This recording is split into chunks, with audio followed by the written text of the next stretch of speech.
नमस्कार दोस्तों, सबसे पहले मेरी आप सबसे अपील कि मेरे इस चैनल को ना सिर्फ सब्सक्राइब कीजिए बल्कि वो बेल आइकन भी दबाइए ताकि आज की जो बड़ी खबर मैं आपके सामने लेकर आया हूं उसी तरह की खबरें आपके मोबाइल फोन्स तक पहुंचती रहे। तो आज की बड़ी खबर यह है कि शाहरुख खान के बेटे आर्यन खान को बेल आखिरकार मिल गई।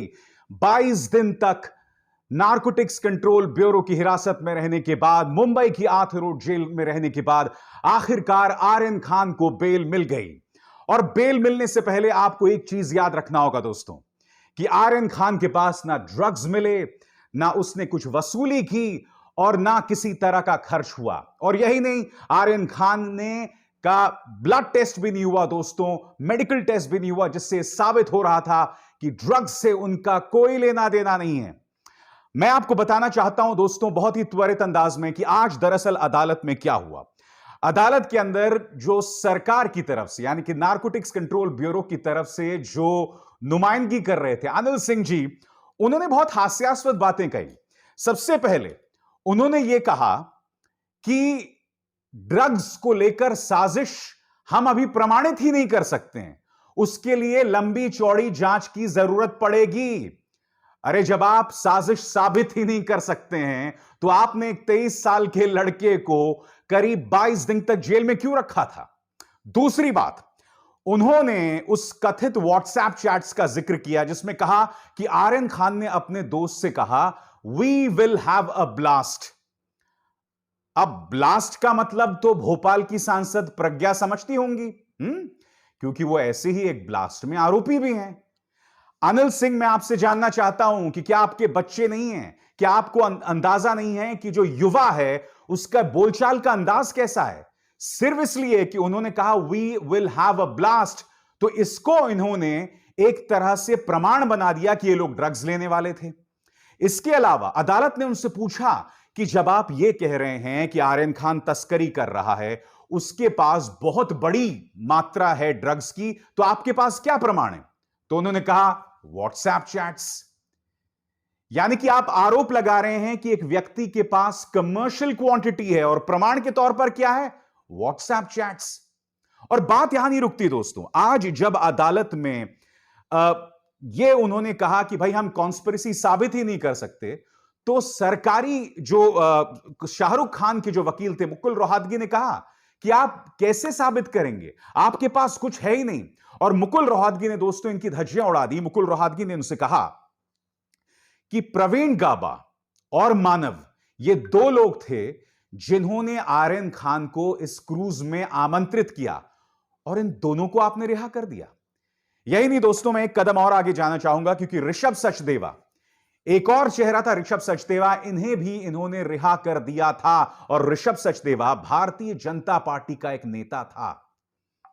हम यह नहीं भूल सकते हैं दोस्तों कि समानांतर तौर पर क्या हो रहा है। समानांतर तौर पर नारकोटिक्स कंट्रोल ब्यूरो के मुंबई के जो डायरेक्टर हैं समीर वानखेड़े की विश्वसनीयता पर लगातार सवाल उठाए जा रहे हैं। यह बताया जा रहा है, यह कहा जा रहा है कि वो कथित तौर पर बॉलीवुड से वसूली करते हैं। उनके अपने गवाह ने यह आरोप लगाया है कि शाहरुख खान से 18 करोड़ की वसूली होने वाली थी और 8 करोड़ जो है समीर वानखेड़े के पास जाने वाले थे। ये तमाम चीजें बताती हैं कि नारकोटिक्स कंट्रोल ब्यूरो का जो पूरा केस था वो बहुत ही कमजोर था। मगर मैंने बार बार कहा है, इस पूरे मामले में सबसे जो चिंताजनक बात है ना दोस्तों, वो प्रक्रिया है। आपने एक शख्स को 22 से 23 दिन तक, एक युवा को 22 से 23 दिन तक जेल में रखा। इससे एक बहुत बड़ा संदेश गया है। परिवार को यातना का सामना करना पड़ा है। शाहरुख और गौरी को टॉर्चर का सामना करना पड़ा है। आर्यन को टॉर्चर का सामना करना पड़ा है। नंबर 1। नंबर 2, बॉलीवुड को संदेश गया है।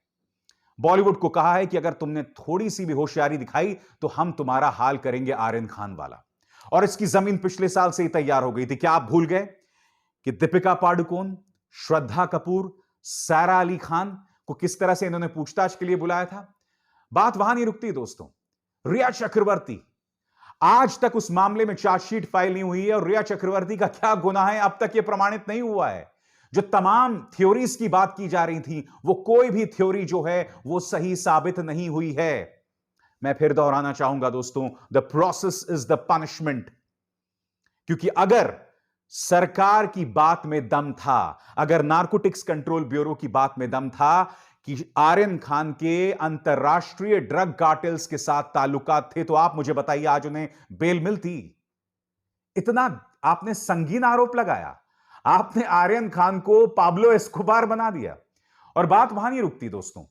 शाहरुख खान जो इस देश के सबसे अमीर सुपरस्टार हैं, अमीर एक्टर हैं, क्योंकि देश की जनता के सामने आपको यह प्रमाणित करना होगा कि देश का जो सबसे धनी सुपरस्टार है, जिसे देश की जनता से इतनी मोहब्बत मिली, उसका बेटा ड्रग्स की तस्करी कर रहा था। इस तरह का प्लॉट तो दोस्तों बॉलीवुड की फिल्मों में भी नहीं होता है। यकीनन दोस्तों इन लोगों ने तमाम हदों को पार कर दिया, मगर मैं ये नहीं कह सकता दोस्तों कि यह मामला यहां रुकने वाला है। मुझे डर इस बात का है कि आने वाले दिनों में भी इसी तरह से बॉलीवुड के अंदर वो तमाम चेहरे जिन्होंने मोदी सरकार के सामने नहीं झुके हैं, उन्हें इसी तरह से टारगेट किया जाने वाला है। और यहां हमारे इस चैनल पर हम वो तमाम सच्चाई आपके सामने लाएंगे, वो तमाम बारीकियां हम आपके सामने पेश करेंगे, जिसके जरिए हम इनके मंसूबों पर से पर्दा उठाते रहेंगे। ये मेरा अभिसार शर्मा का आपसे वादा है। अभिसार शर्मा को दीजिए इजाजत। नमस्कार।